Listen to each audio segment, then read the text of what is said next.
Hello, dear viewers. Thank you so much for joining me. Today, I'd like to read on politics because we've had Super Tuesday and Joe Biden did very well. He did very well. And Liz Warren just announced today that she'll be ending her campaign. And they asked her who she might endorse. Would it be Joe? Would it be Bernie? And she said, she took a deep breath, and I knew she was going to say this. She said that it's early to think about that. Let's take some time to think about it. I knew she was going to take the weekend. And she said she had trouble making the decision to drop out because of all the people that devoted their time and energy. And I knew that was holding her back. But it was a race well run. And a lot of people are hoping that she will be the VP pick for either of them, So there's so much for her to think about here. So I just kind of want to get a snapshot of what she's thinking, what's going on with Liz.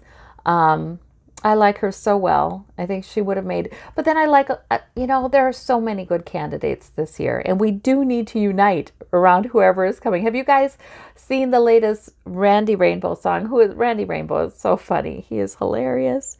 And Any Dem Will Do. That's his new song. So that's a good motto. That's a good mantra. So anyway, let's look at Liz Warren. How is she doing? It is emotional for her today. She was a little tearful as she spoke to reporters today. How is she doing? Oh, yes, this one. I saw this one as I was shuffling. The Wheel of Fortune. Okay. So we're still on track for things being fated, I guess. So this too was meant to be this way. I feel like she has such an important role to play still. Okay. What's her challenge? The world, success. To fulfill her destiny. Really, that's her challenge. So we do ask Spirit to give her really clear guidance and for her to understand it. Okay, underneath it all for her, 4 of Coins. She does think a lot about security. So she is wondering, well, I've got a Senate seat. I'm likely to get that Senate seat again. So that's hard for her to think about giving that up. In the past, we have the Ace of Coins. Opportunity given. Opportunity could be a new job. Apparently she did talk to both Bernie Sanders' campaign and Joe Biden's campaign. She's got a lot of thinking to do. She has not made up her mind. Above it all, we have the 4 of Swords, retreat. She just needs to, okay, so I almost hear her saying, I need to get home. I need to shut off the news. I need to just have it be me and my family.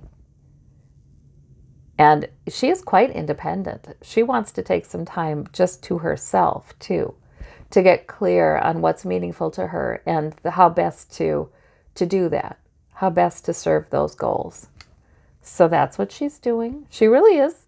It's true. She hasn't made a decision yet. In the immediate future, new beginning. Okay, so she does come away from the weekend revived and refreshed and feeling like, yeah, I feel like even after tomorrow, she feels a little more like, okay, yeah, these are my primary goals. These are my priorities. This is where I go. Okay. Root of the matter, Queen of Swords. She's not going to stop talking. She is not going to stop being Queen of Swords and delivering her message. And she really is against corporate interests. She really is fighting for the working class and the working Americans in general. She really is. She really is. So she is just going to ask herself, how best do I do that? How best do I serve? I do feel like why do I feel like she keeps, in the Senate? Does she take any VP stuff? 2 of Swords. She's trying to make the decision. And that could be about endorsements. Swords are speech. The poor woman. It's not even really all that clear to her who she should endorse. Okay.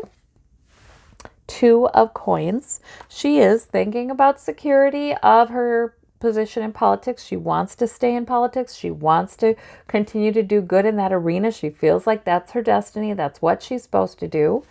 Outcome, she's hopeful. Two of Wands for the clarifier. Still two. Oh, for goodness sakes. Does she make a decision that keeps her options open? I think regarding whether or not she would become the VP candidate. She doesn't make a promise either way. That's still going to be in talks. I think she does keep her options open there. Nine of Swords. She's quite worried in the outcome. Who to endorse? Maybe she doesn't make a decision all that quickly about that.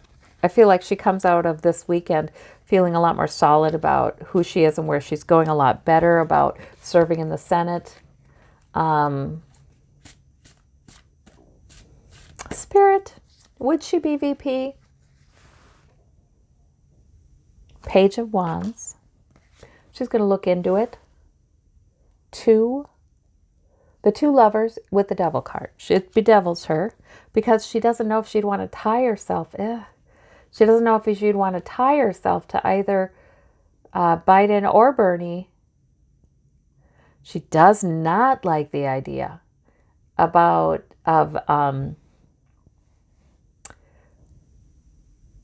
yeah, she really thinks it's beyond time for there to be a woman in the White House. She thinks it's past time for that.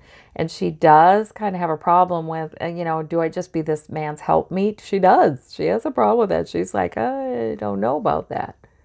So she's sorting this all out. I don't have a lot of clarity on who she endorses or standing her ground. She won't do it till she's ready.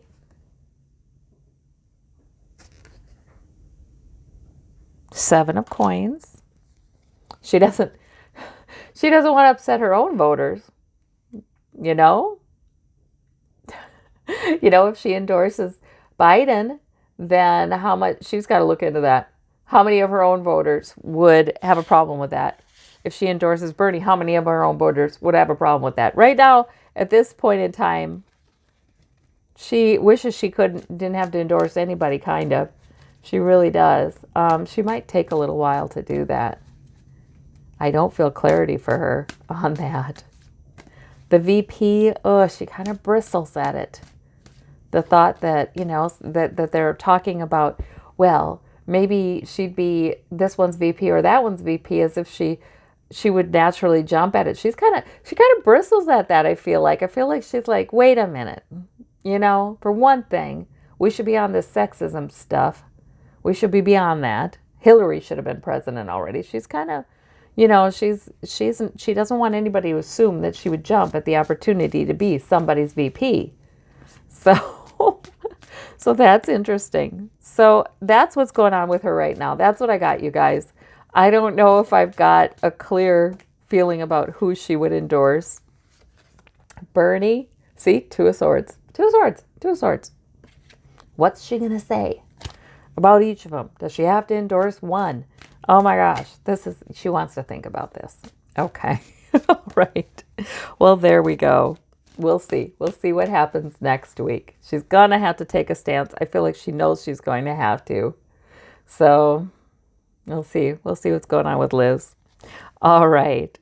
Let's see. What else should I read on? Oh, the next primaries. Okay, so Super Tuesday. Liz did, the progressive vote was divided like I thought it would be. However, you can't say that Biden's win, him getting so many more delegates, catching Sanders and then overtaking him, was due to that, because Biden lost some delegates to, yes, others in the race, even those who dropped out because of early voting. So he lost some delegates too.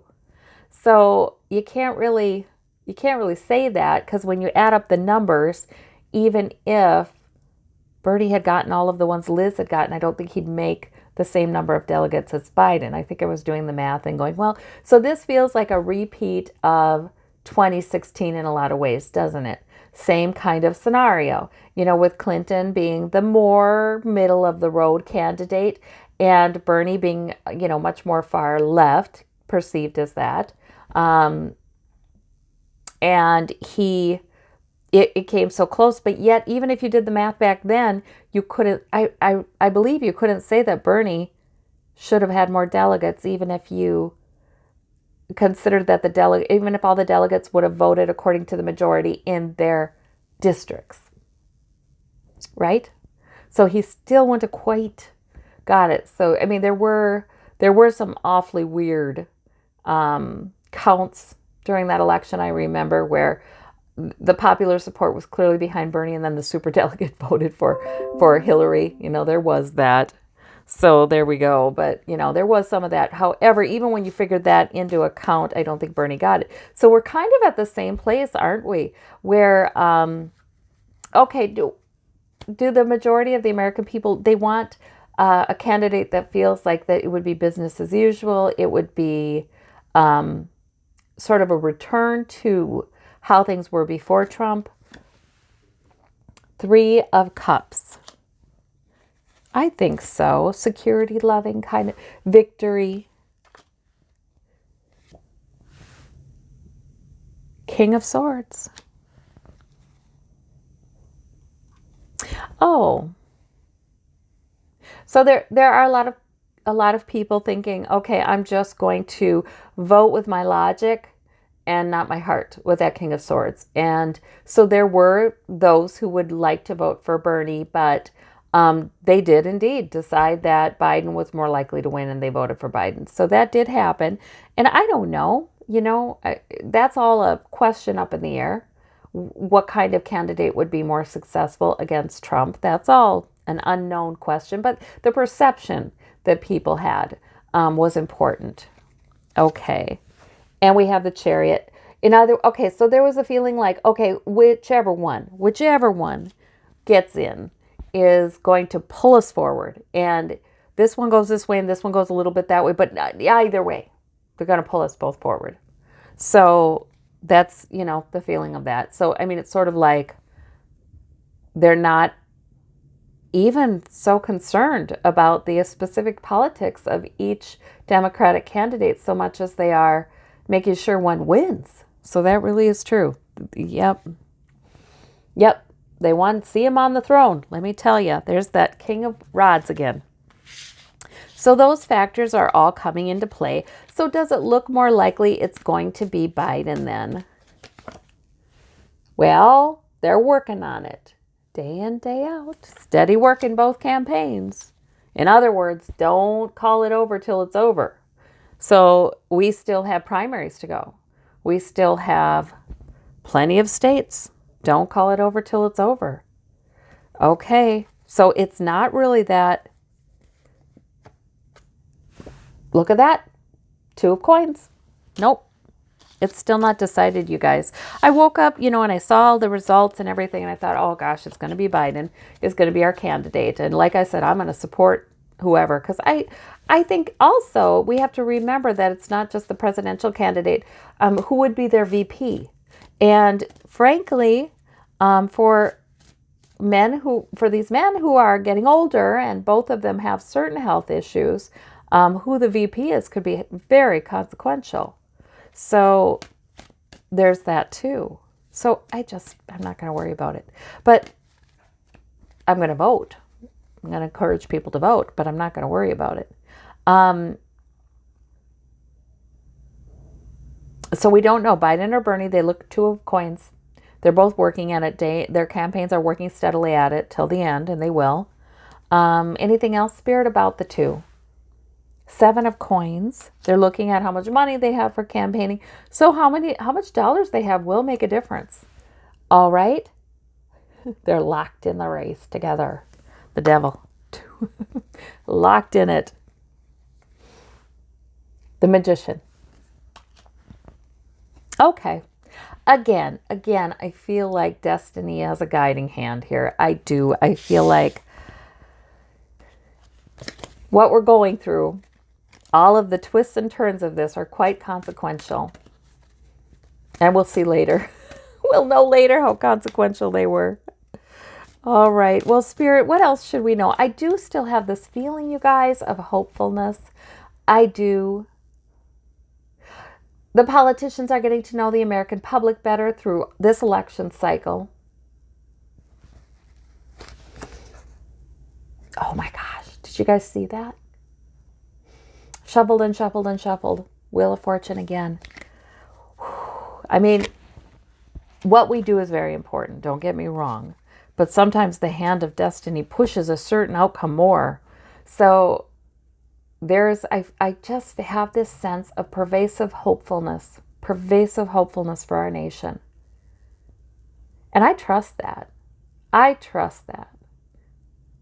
Oddly, it's been a tough year, I think, for me doing these readings, because I've felt very much that Six of Swords. We're the rough lessons we're learning, we're bringing them along with. I felt that very much. But I am feeling this sense of, okay, now some of the things that, we've all been going, how could that not make a difference? How could that not make a difference? How could that not? Some of those dominoes are going to start to fall. And they will be through this year and the next, really bringing more clarity about what's important to the American people and bringing, eventually better leadership in as well. So all I can tell you is the general feeling I have about things is almost always right on target. I sometimes do a reading and I won't publish it because as soon as I quit, as soon as I end the reading, I start thinking, I got something there was still more that Spirit was telling me. And so I sit down and I meditate and I was a little wrong. There was this impression, but I misspoke when I said this, so I'm not putting it up. After the reading, I get the feeling like, oh no, I did have that. I presented it a little wrong. I presented the cards a little wrong there, so I'm not gonna. Sometimes I failed and I presented wrong and I put it up anyway. But I'm getting better at, trusting what my general feeling about things are. And when I have this pervasive sense of hopefulness and joyfulness about what's happening politically, I do not discount that, because it's not like I had that. I didn't have that in the Six of Swords days. I do feel like we're still learning. We're still not there yet. We're not on that calmer shore yet. But I feel like there are going to be some real breakthrough moments here of clarity and eventually greater unity between the American people. I mean, it doesn't matter the parties, the American people. So, but that's just beginning. That's just beginning to start lining up, okay? But it's a feeling of hopefulness. So with that, I'll let you be. And thank you all so very much. Bye-bye.